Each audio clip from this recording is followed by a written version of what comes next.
ভোটের প্রাক্কালে একই রাতে জোড়া সাফল্য পেল মালদা জেলা পুলিশ। একদিকে চাঁচল থানার পুলিশের অভিযানে একাধিক বেআইনি আগ্নেয়াস্ত্র সহ ধরা পড়ল বিহারের 5 দুষ্কৃতী। অন্যদিকে কালিয়াচক থানার পুলিশের পৃথক 2টি অভিযানে প্রচুর পরিমাণ নিষিদ্ধ মাদক সহ ধরা পড়ল 3 পাচারকারী। ঘটনা প্রসঙ্গে বুধবার জেলা পুলিশ সুপার অনুপম সিং প্রেস বিবৃতি দিয়ে জানালেন, হিংসামুক্ত ও শান্তিপূর্ণ নির্বাচন করতে মালদা জেলা পুলিশ জেলার বিভিন্ন প্রান্তে নাকা চেকিংয়ের ব্যবস্থা করেছে। নাকা চেক পয়েন্ট বসেছে মালদার চাঁচল থানার বাংলা বিহার সীমান্তবর্তী নারকুটিয়া এলাকাতেও। সেই চেক পয়েন্টেই মঙ্গলবার রাতে বিহারের বাসিন্দা 5 সন্দেহভাজনকে পুলিশ আটক করে তল্লাশি চালায়। ওই সময় তাদের হেফাজত থেকে উদ্ধার হয় 3টি বেআইনি আগ্নেয়াস্ত্র, যার মধ্যে 2টি পাইপ গান এবং একটি 7mm পিস্তল। এরপর পুলিশ তাদের গ্রেপ্তার করে। জিজ্ঞাসাবাদে পুলিশ জানতে পারে ধৃতদের নাম যথাক্রমে সুখদেব সাহা, অমিত কুমার সাহা, গণেশ মহালদার, মোহাম্মদ রিয়াজুল এবং মোহাম্মদ রমন। তারা সকলেই বিহারের বাসিন্দা। প্রাথমিক তদন্তে পুলিশ জানতে পেরেছে তারা বেআইনি আগ্নেয়াস্ত্রগুলি বিক্রির উদ্দেশ্যে নিয়ে আসছিল। তবে এর পেছনে আর কোনো উদ্দেশ্য রয়েছে কিনা তা খতিয়ে দেখছে পুলিশ। 24 তারিখ के রাত্রেবেলা মোটামুটি 11:15 নাগাদ আমাদের চাচল পিএস এরিয়া আন্ডারে আমরা নাকা চলাচ্ছি, যে ইলেকশন রিলেটেড আমাদের নাকা আছে। নাকা দৌরান আমাদের সোর্স ইনফরমেশন আসলো কি কিছু লোক বিহার থেকে ইলিগাল ভাবে আর্মস নিয়ে আমাদের এরিয়াতে আসছে। ওই সোর্স ইনফরমেশনে ওয়ার্কআউট করে আমাদের যে ওখানে অফিসার ছিল ওনাদের টিম মোটা 5 জনকে আটক করার পরে যখন ওখানে সার্চ করে তো ওখান থেকে আমাদের কিছু আমরা ইলিগাল আর্মস রিকভারি করি। ওই 5 লোকের নাম ছিল সুখদেব সাহা, যার বাড়ি কটিহার বিহার আছে, অমিত কুমার সাহা, গণেশ মহালদার, মোহাম্মদ রিয়াজুল আর মোহাম্মদ আহমদ।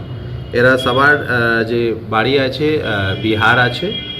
আর ওনাদের সার্চ করার পরে আমরা 3টা ইলিগাল আর্মস পেলাম, যার মধ্যে 2টা 1 শাটার আছে উইথ 1 রাউন্ড অ্যামুনিশন আর একটা 7mm আছে, যেখানে 2 রাউন্ড আমরা গুলি পেয়েছি।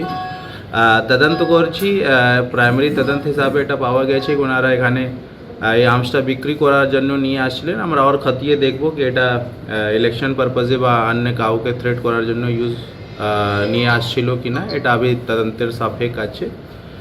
স্পেসিফিক কেস করা হয়েছে, আমরা ওনাদেরকে কোর্টে ফরওয়ার্ড করছি, রিমান্ড নেব যাতে এর পিছনে কোন কোন গ্যাং আছে বা কি আছে আমরা জানি। অন্যদিকে মঙ্গলবার রাতে কালিয়াচক থানার পুলিশ বিশ্বস্ত সূত্রে খবর পেয়ে পৃথক 2টি অভিযান চালিয়ে প্রচুর পরিমাণ নিষিদ্ধ মাদক, ব্রাউন সুগার সহ মোট 3 জনকে গ্রেপ্তার করে। প্রথম অভিযান চালায় কালিয়াচকের শাহবাজপুর এলাকায়। সেখানে 502 গ্রাম ব্রাউন সুগার সহ এক পাচারকারী পুলিশের জালে ধরা পড়ে। জানা গেছে ধৃতের নাম আব্দুল রহমান, বয়স 32 বছর, বাড়ি কালিয়াচকের মজমপুর এলাকায়। এছাড়াও দ্বিতীয় অভিযানে প্রায় 1 কেজি ব্রাউন সুগার সহ 2 জন পুলিশের জালে ধরা পড়ে।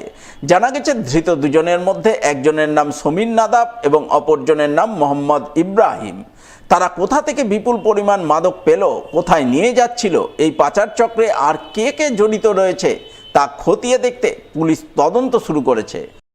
24 তারিখে 7:30টা নাগাদ আমাদের গোপালগঞ্জ ওসি আছে আন্ডার পিএস কালিয়াচক, ওরা নাকা করছিল। ওই সময় ওকে সোর্স মারফতে খবর পেল কি কিছু লোক ব্রাউন সুগার তস্করি করছে, কাউকে দিতে যাচ্ছে। Under PS Kaliachak, Gopalganj area, Mojjampur. তো ওই টিম রেড করেছে। রেড করার পরে রেড করেছে শাহবাজপুর হাতকোলাতে 8:30টার সময় একটা মোটর সাইকেল ওনারা আটক করেছে। মোটর সাইকেলের যে রাইডার ছিল ওর নাম ছিল আব্দুল রহমান, যার বাড়ি আছে বয়স আছে 32 বছর আর বয়স আছে 32 বছর আর বাড়ি আছে মজ্জমপুরে।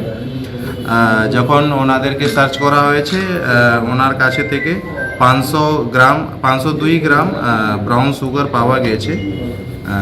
আমরা ওনাদেরকে স্পেসিফিক কেস করেছি, ওনাকে কোর্টে ফরওয়ার্ড করব, রিমান্ড নেব যাতে কোথায় থেকে ওনারা নিয়ে আসছিলেন, কাকে দেওয়ার জন্য নিয়ে আসছিলেন এটা আমরা খতিয়ে দেখব। সেকেন্ড, কালকেই একটা আর ইনসিডেন্ট হয়েছে, যেটা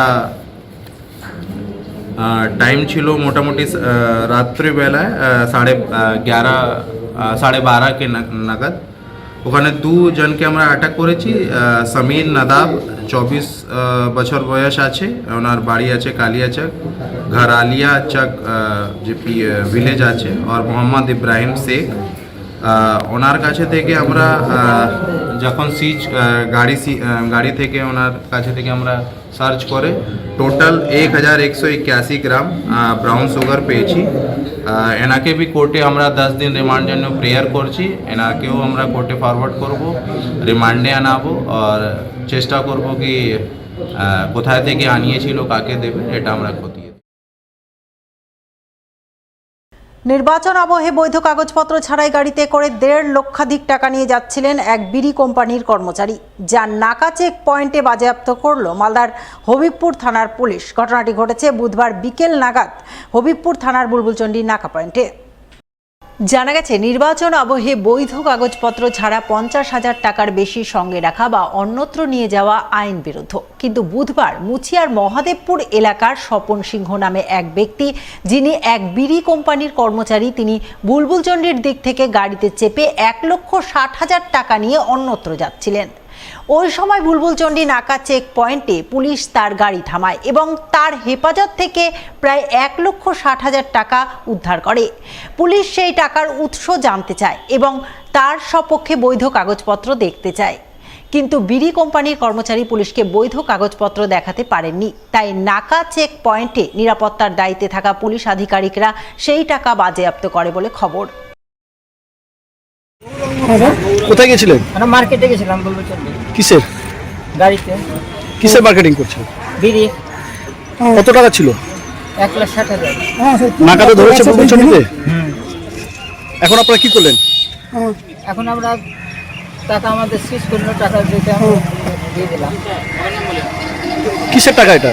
এটা বিড়ির টাকা কালেকশন করে। কালেকশন করে যাচ্ছিলেন? দোকানে বিড়ি দিয়ে কালেকশন। সিজ কেন করলো? সেই মানে আমাদের মানে টাকা মানে বেশি ছিল, ব্যবসার টাকা। ব্যবসার টাকা। ভোটের আবহে মালদার হবিবপুর থানার ভারত বাংলাদেশ সীমান্ত এলাকায় এক সন্দেহভাজন বাংলাদেশিকে পাকড়াও করে গাছে বেঁধে রাখলেন স্থানীয়রা। খবর পেয়ে ঘটনাস্থলে গিয়ে ওই বাংলাদেশিকে গ্রেপ্তার করে থানায় নিয়ে গেল পুলিশ। মঙ্গলবার বিকেলে এই ঘটনাকে ঘিরে জোর চাঞ্চল্য ও শোরগোল তৈরি হলো হবিবপুর থানার হরিশ্চন্দ্রপুর ডুবাপাড়া এলাকায়। পুলিশ সূত্রে জানা গেছে, ধৃত বাংলাদেশির নাম মোহাম্মদ মৌমিন নূর হোসেন। তার বাড়ি বাংলাদেশের কোতোয়ালি থানার ময়মনসিংহ এলাকায়। মঙ্গলবার বিকালের দিকে সে হবিবপুর থানার হরিশ্চন্দ্রপুর এলাকায় বিএসএফের বিওপি ক্যাম্পের কিছুটা দূরেই সন্দেহজনকভাবে ঘোরাঘুরি করছিল। ওই সময় স্থানীয়রা তাকে সন্দেহভাজন বাংলাদেশি হিসেবে ধরে গাছের সঙ্গে বেঁধে রাখেন। খবর পেয়ে হবিবপুর থানার পুলিশ গিয়ে তাকে উদ্ধার করে থানায় নিয়ে যায়। এরপর পুলিশ জিজ্ঞাসাবাদ করে জানতে পারে সে বাংলাদেশি। তবে ভারতে কিভাবে আসলো, কেন ওই এলাকায় ঘোরাঘুরি করছিল, তা এখনও জানা যায়নি। তাই তদন্তের স্বার্থে বুধবার ধৃতকে পুলিশি হেফাজতে নেয়ার আবেদন জানিয়ে পেশ করা হয় মালদা জেলা আদালতে।